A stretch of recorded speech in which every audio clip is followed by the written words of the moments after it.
এখন আমরা স্টেশন থেকে বেরোবো বলে লিফটে করে চলে গেছি নিচে, আবার আরেকটা লিফট নিয়ে আমরা চলে গেছিলাম ওপরে। এই একবার ওপর একবার নিচে করতে করতে আমরা যাই হোক ফাইনালি বেরোতে পেরেছিলাম স্টেশন থেকে। তবে এই ওপর নিচ করার ব্যাপারটা আমার কাছে বেশ কনফিউজিং লেগেছে। আর এইটা হচ্ছে লাক্সামবার্গ গ্যার।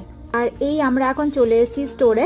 এখানে এত সুন্দর সুন্দর বুকে রাখা থাকে, মনে হয় সবকটাই যেন বাড়ি নিয়ে চলে যায়। আজকে ভেবেছিলাম বাড়িতে গিয়ে স্প্যাগেটি বানাবো, তাই বানাতে যা যা লাগবে সেগুলোই তাড়াতাড়ি করে নিয়ে নিচ্ছিলাম। একটু তাড়াহুড়োই করছিলাম আর কি, কারণ যত রাত বাড়বে তত ঠান্ডাও বাড়বে। ওদের না এদিকে ফ্রেশলি বেকড ব্রেড রাখা থাকে, ডোনাটস রাখা থাকে, তবে একটু রাত হয়েছিল বলে খালি হয়ে গেছিল। এরপরে আর সেরকম ভাবে ভিডিও করতে পারিনি, কারণ বিলিং করতে চলে গেছিলাম। এখানে বেশিরভাগ স্টোর গুলোতেই লোকও থাকে বিল করে দেওয়ার জন্য, আবার সেলফ বিলিংও করা যায়। সেলফ বিলিং মানে হলো নিজেরাই স্ক্যান করে বিল করে পেমেন্ট করে বেরিয়ে যাওয়া যায়। বাস স্টপের থেকে একটু দূরে দাঁড়ানোর ফলে রীতিমতো দৌড়েই বাসটাকে ধরতে হয়েছে। একটা ভিড় ছিল না, তাই ঠিকঠাক মতো একটা বসার জায়গাও পেয়ে গেছিলাম। এর মতো এতটুকু